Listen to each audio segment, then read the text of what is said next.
Harka fuudhee daawwattootaa fi dhaggeeffattoota keenya nagaan keenya kabajaa fi jaalalaa bakka jirtan biratti isin akka qabu jecha oduuwwan wayitaa'oo yeroo kanaaf qopheeffanneen isinitti himaa dursa oduu ijoo. Waan bilisummaa Oromoo fi loltoota Bilxiginnaa gidduutti lolli jabaan geggeeffamu itti fufee Bilxiginnaan ni balleessina ni barbadeessina jedhee wayita dhaadataa jirutti waraanichi ammoo funyaan Finfinnee jalatti lolaa jiraachuu irra deddeebiidhaan ifoomsaa jira. Kaleessaas kibba bahaa Oromiyaa godina Arsii bahaa keessatti injifannoo culuqaa galmeessuu ifoomseera. Jalqaba balballoomina oduu keenyaa keessatti isin dhageessisna.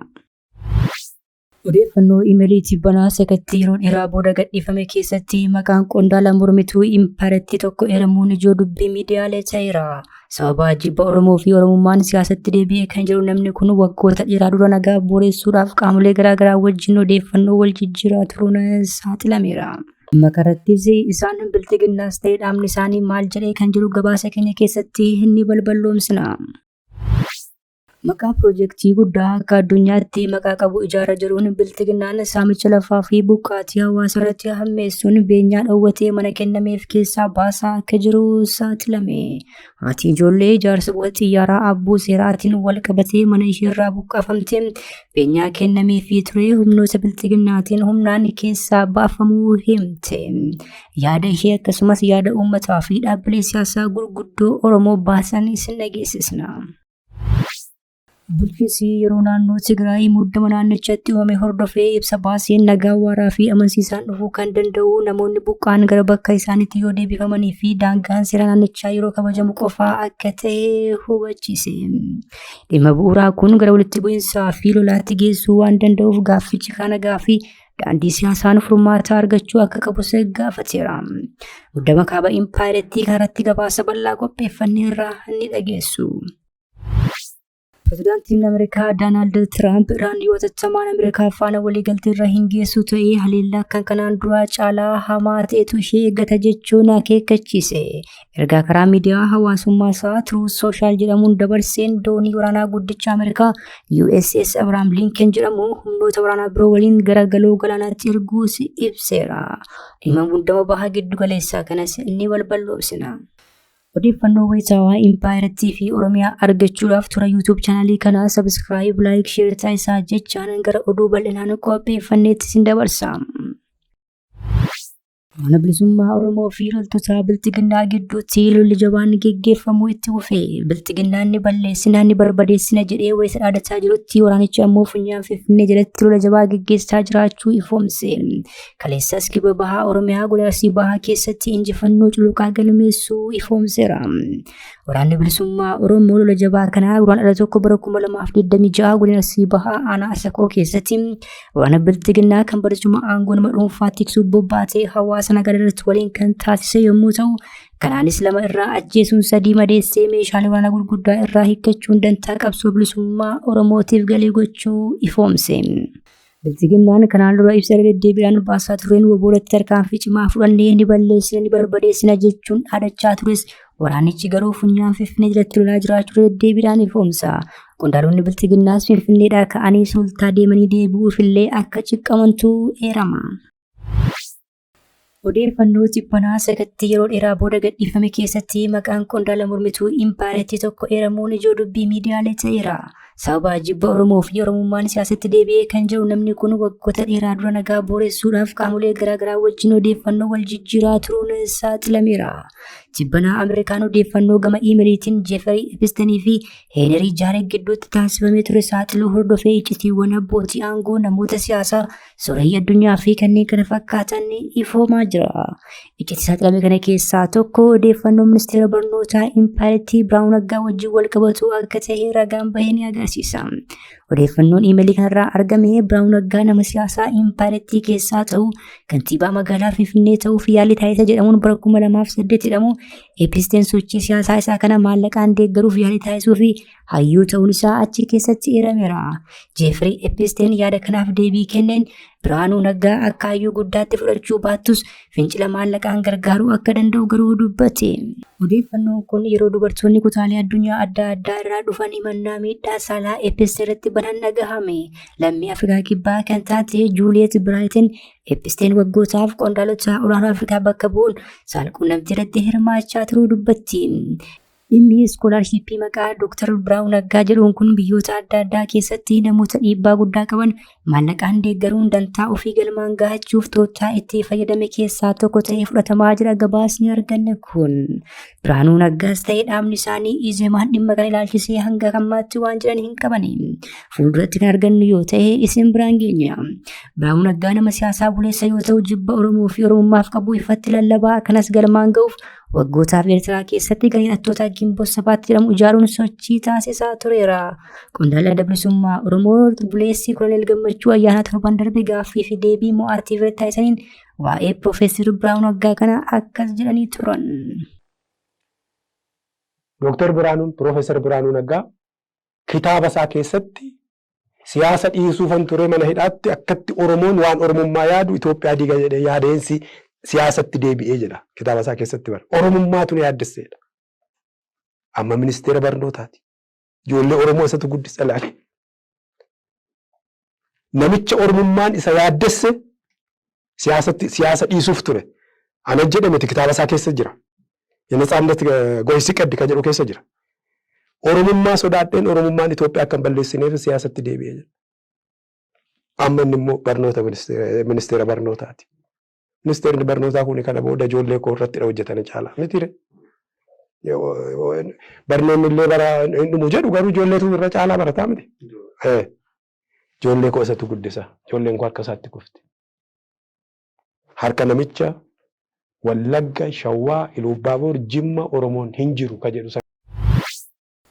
Maqaa piroojeektii guddaa akka addunyaatti maqaa qabu ijaarraa jedhuun Bilxiginnaan saamicha lafaa fi buqqaatii hawaasa irratti hammeessuun beenyaa dhoowwatee mana kennameef keessaa baasaa akka jiru saaxilame. Haati ijoollee ijaarsa xiyyaaraa abbuu siraatiin wal qabatee beenyaan manaa kennameefii ture humnoota Bilxiginnaatiin humnaan keessaa baafamuu dubbatte. Tibbana Bilxiginnaan magaalaa Bishooftuutti ijaarsa xiyyaaraa abbuu siraa eegalsiisuu ibsuun namoota achi keessaa buqqa'aniif beenyaa gahaa kennuu karaa miidiyaalee sirnicha faarsaa oolanii bulaniin gabaasee ture. Haa ta'u malee gabaasni arganne kun yeroo ammaa haadholiin buqqaafaman rakkoo hamaa keessa jiraachuu Bilxiginnaan mana isaaniif kennee ture deebisee irraa fudhachaa jiraachuu balballoomsa. Haadholii fi dubartoota suur-sagaleen bu'an yaada isaanii kennaniiru. Isaan keessaa tokko waggoota hedduu dura nama tokko wajjin ijoollee horatanii akka turan dubbatu. Ijoollee waliin argachuu malee nama sana waliin gaa'ilaa akka hin qabne eeranii hariiroon isaanii erga gargar citees waggoonni lakkaa'amuu himan. Namni ijoollee waliin horatan sun yeroo ammaa gaa'ila nama biraa waliin ijaarratee akka jiraatu isaan immoo qe'ee warra ofii isaaniitti maatii isaanii irraa lafa fudhatanii mana ijaarrachuun hojii qonnaatiin ijoollee isaanii erga guddifachuu jalqabanii turuu dubbatan. Osoo kanaan jiranii ijaarsi xiyyaaraa abbuu seeraa dhufee qeerraa buqqaanee jedhu. Manni naaf hin kennamne kan jedhan haati kun maaliif jennaan abbaa warraa keetiif kenne jechuun na didanii jedhu.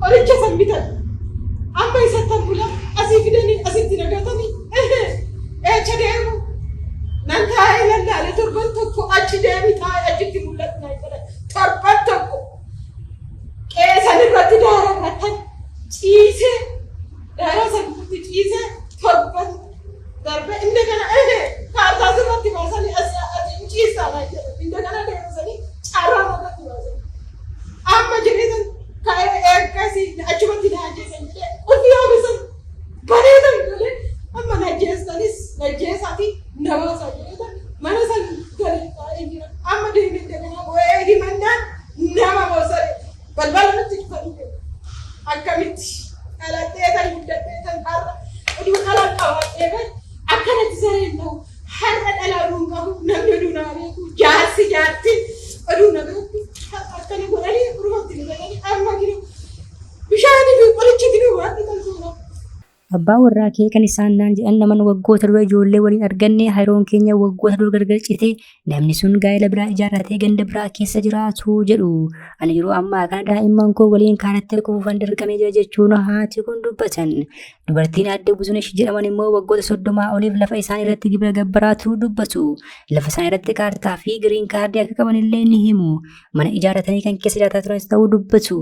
Ijaarsi xiyyaaraa abbuu seeraa dhufee mana kee diiginaan jedhanii jedhu. Tole jedheen diiges jedhan mana mootummaan ijaarsetti furtuu akka kennaniif dubbatu. Ergasii garuu manicha keessaa baafamuu eeran.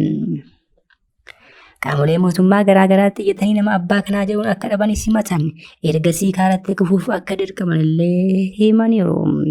Dhimma kana ilaalchisee adda bilisummaa Oromoo Koongireesii Federaalawaa Oromoo fi WBOn ibsa baasaniiru. Adda bilisummaa Oromoo gochi ijaarsa buufata xiyyaaraa Abboo Seeraa kun qaama maaster pilaanii duraanii ta'uu eere. Kaafaa'uun ammoo Bilxiginnaan Sarara Diimaa darbeera jechuun akeekkachiisa kenne. WBOn gama isaatiin Bilxiginnaan maqaa misoomaa fi kanneen kana fakkaatan fayyadamuun Oromiyaa iddoo garaagaraatti qircee bulchuuf ittifachaa jira jedhe. Pirojektichis qaama Oromiyaa diiguu akka ta'e ibsee turuunsaa ni yaadatama. Bulchiinsi yeroo naannoo Tigraay mootummaa naannichatti uumame hordofee ibsa baasee nagaa waaraa fi amansiisaan dhufuu kan danda'u namoonni buqqa'an gara bakka isaaniitti yoo deebifamanii fi daangaan seera naannichaa yeroo kabajamu qofaa akka ta'e hubachiise. Dhimmi bu'uuraa kun gara walitti bu'iinsaa fi lolaatti geessuu waan danda'uuf gaaffichi karaa nagaa fi daandii siyaasaan furmaata waaraa argachuu akka qabus ibseera. Furmaanni kaala jiru nagaa waaraa fiduu akka hin dandeenye bulchiinsi yeroo naannoo Tigraay kun jajjabeessee dubbate. Muudama naannichaa hordofee walitti bu'iinsaawwan torbee darbe keessa mudataniif isaan dura turan gaaffileen bu'uuraa deebii gahaa dhabuudhaan akka ta'e bulchiinsi yeroo kun yaadachiise. Bulchiinsi yeroo kun dabaluun akkaataa waliigaltee Piriitooriyaatiin nagaa waaraa fi amansiisaa buusuuf kutannoo cimaa akka qabu ibsee daandii qilleensaa Impaayireetii balalii gara magaalaa Maqalee fi kanneen birootti taasisu addaan kutee ture deebisee akka jalqabuu qabu waamicha godhe. Kana malees uummanni maallaqa baankii keewwate kaashii baafatee fayyadamuuf rakkachaa akka jiru eeruun furmaanni tattamaa itti kennamuu akka qabu ibse.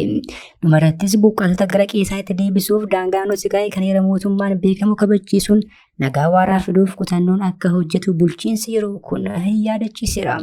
Torban darbe keessa muddamni kaabaa kun hammaachuun gabanaatti ce'aa jedhamee sodaatamaa ture. Bilxiginnaan haleellaa doonii raawwateen konkolaachisaa tokko ajjeesuun yoo gabaafamu raayyaan ittisaa Impaayireetti ammoo naannolee akka Kooramii fi Allamaaxaa keessaa gadhiisee baheera. Sababa rakkoo nageenyaa kanaan wal qabatee daandiin qilleensaa Impaayireettis balalii gara magaalota Tigraayitti taasisuu addaan kutuun ni yaadatama. Pireezidaantiin Ameerikaa Doonaald Tiraamp yoo hatattamaan Ameerikaa faana waliigaltee irra hin geessu ta'e haleellaa kan kanaan dura caalaa hamaa ta'etu ishee eeggata jechuun akeekkachiise. Ergaa karaa miidiyaa hawaasummaa isaa Truth Social Media jedhamu dabarseen dooniin waraanaa guddicha Ameerikaa USS Abraham Lincoln jedhamu humnoota waraanaa biroo waliin garagaruu galaanaatti erguu ibseera. Tiraamp yoo barbaachisutti saffisaa fi humna cimaan ergamatti kenname raawwachuuf qophii ta'us ibseera. Dooniin waraanaa guddichi buufata xiyyaaraa ofirraa qabu kun yeroo torbee tokko caaluuf eessa akka ga'e yookiin teessoo isaa ibsuu baatus marsariitiin sochii xiyyaarotaa hordofuuf Flight Radar 24 xiyyaarri tokko naannoo Omaan jiraachuu hubateera. Kanarraa ka'uun dooniin kun Omaan qaqqabuu isaa hubachuun ni danda'ama. Dooniiwwan waraanaa biroon sadiis gara baha giddu galeessaatti qajeelaniiru. Garuu inni guddaan USS Abraham Lincoln kan jedhamu kana. Ajajni giddu galeessaa Ameerikaa galiin haleellaa doonii USS Abraham Lincoln irratti fe'ame nageenyaa fi tasgabbii baha giddu galeessaa eegsisuuf yeroo ammas garas imalee jechuun X irratti barreesse. Dooniin kun Ameerikaan meeshaalee waraanaa niwukilaraa baatanii socho'an keessaati. Dooniin kun dooniiwwan Ameerikaa meeshaalee waraanaa niwukilaraa baatanii socho'an keessaa tokko. Humni galaanaa Ameerikaa doonii kanaan doonii waraanaa guddicha addunyaa kana jedhee waama. Dooniin kun buufata xiyyaaraa qaba. Xiyyaara irraa ka'uu fi irra qubachuus ni danda'a. Jeetiiwwan waraanaa F-35 akkasumas F-18 Hornet jedhamanis qabatee deema. Walumaa galatti gareen haleeluuf bobba'e kun humna barbadeessaa 3 Cruise Missile lafarraa haleelu Toomaa Hawaak fe'atee kan qabu yoo ta'u doonii galaana lafa jalaa humna niwukilaraan hojjetu meeshaalee waraanaa wal fakkaatan dhokaasuunis ni dabalama.